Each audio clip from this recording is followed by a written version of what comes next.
Imaginez une femme si résolue dans sa foi qu'aucune menace, aucune souffrance ne pouvait l'ébranler. Une femme qui, plutôt que de céder aux pressions de son époque, choisit de demeurer fidèle à son chemin intérieur, même au prix de sa vie. Ce feu intérieur, cet appel à quelque chose de plus grand, nous habite aussi, peut-être à une moindre mesure, mais il nous habite. Mais osons-nous l'écouter? Nous débutons cette série de podcasts avec un épisode trash, très trash et sacré.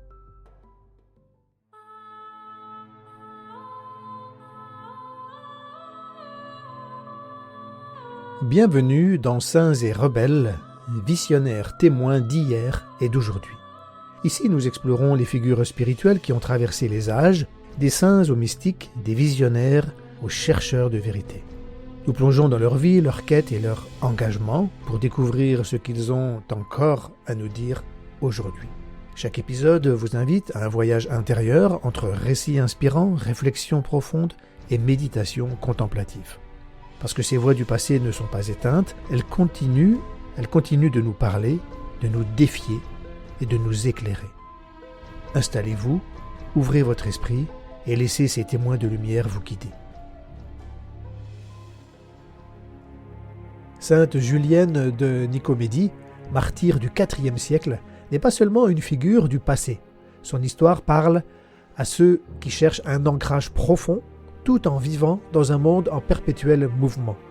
Promise en mariage à un préfet romain, elle refuse cette union tant que son fiancé ne se convertit pas au christianisme. Oui, à l'époque, les préfets romains étaient athées.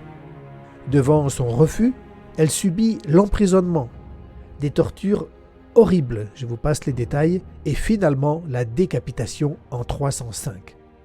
Au-delà du martyre, son histoire révèle un trait essentiel de la quête spirituelle: la transformation intérieure et l'affirmation d'une foi vivante.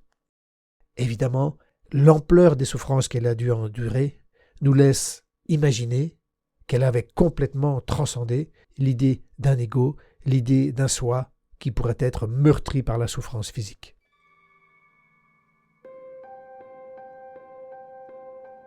Julienne nous enseigne un principe fondamental: la fidélité à soi et à sa lumière intérieure n'exclut pas l'ouverture aux autres, elle en est la condition.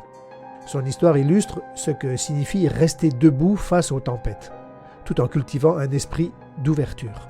Comment intégrer cela dans nos vies?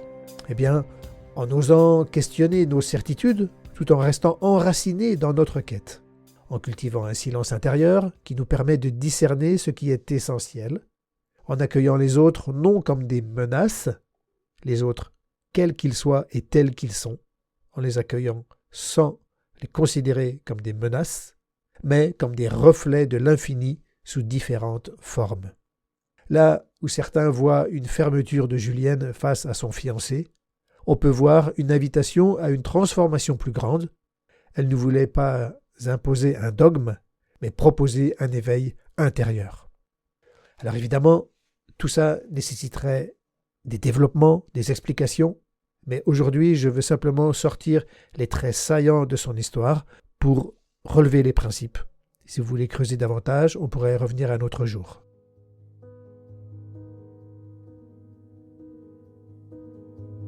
Maintenant, je vous invite à un moment méditatif énergétique que l'on pourrait appeler le souffle de la transformation. Fermez les yeux. Laissez l'histoire de Julienne résonner en vous.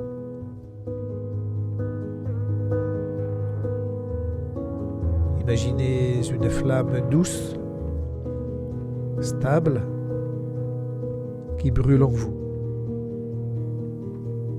Elle est là depuis toujours.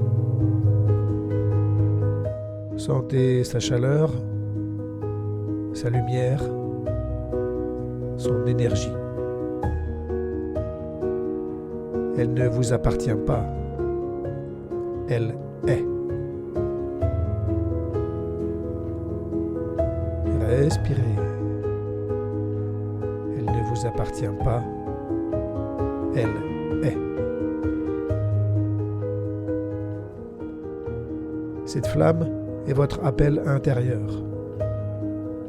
Elle ne cherche pas à écraser, mais à illuminer. Elle ne cherche pas à s'imposer, mais à révéler. À chaque inspiration, nourrissez-vous de cette flamme. À chaque expiration, laissez partir ce qui vous alourdit.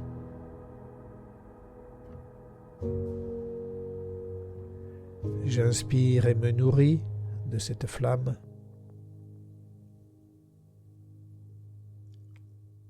J'expire et je m'allège de tout ce qui m'alourdit.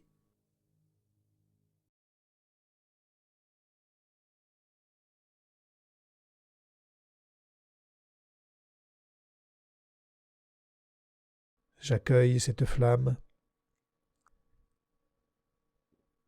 et je m'ouvre à l'ouvert, léger. Que signifie être fidèle à cette lumière en soi? Comment pouvons-nous rayonner sans rejeter? Comment pouvons-nous écouter sans nous perdre? Laissez ces questions s'imprégner en vous.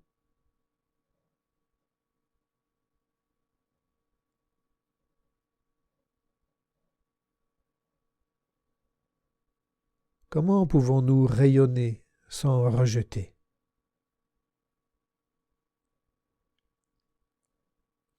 Comment même pouvons-nous rayonner sans saisir pour tirer vers nous?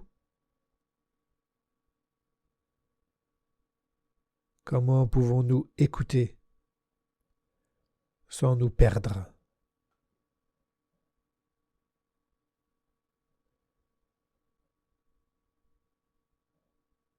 Lorsque vous êtes prêt, ouvrez doucement les yeux. Le feu intérieur vous accompagne. Vous êtes vivant.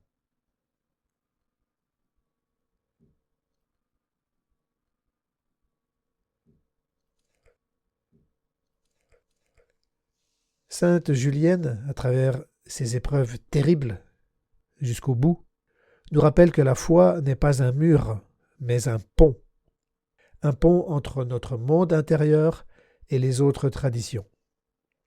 Évidemment, la lecture que je vais vous proposer ne tombe pas sous le sens comme ça, d'emblée. Voyons.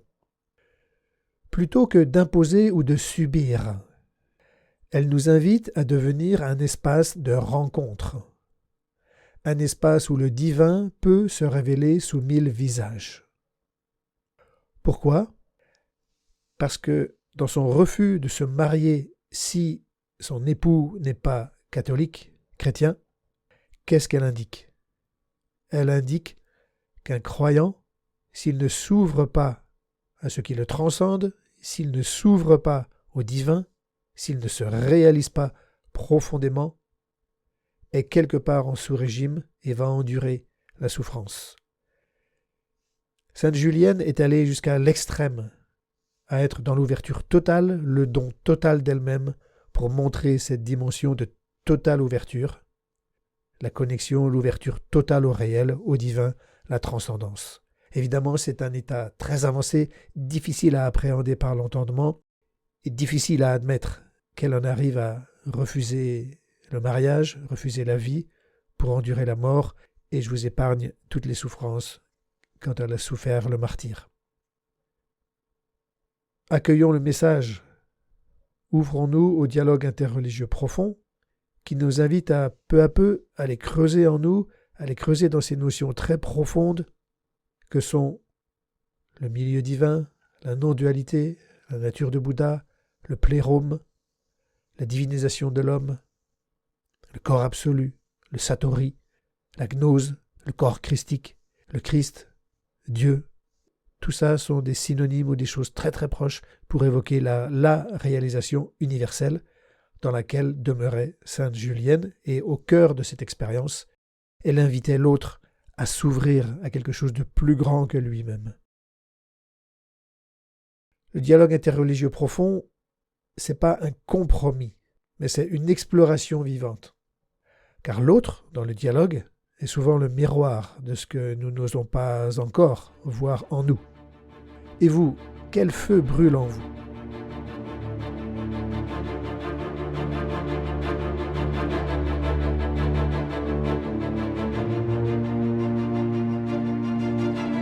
Prenez un instant pour y réfléchir. Puis, osez un pas. Écoutez une voix spirituelle différente de la vôtre. Lisez un texte mystique d'une autre tradition. Rencontrez quelqu'un qui pense autrement et ouvrez un vrai dialogue pour simplement l'écouter sans même vouloir argumenter avoir raison. Non, juste écouter, comprendre avant même d'interpréter, analyser. C'est ainsi que naît le dialogue interreligieux profond, non pas en fusionnant, mais en éclairant chaque facette du diamant divin. Osons incarner la lumière de Julienne, enracinée et ouverte à l'infini.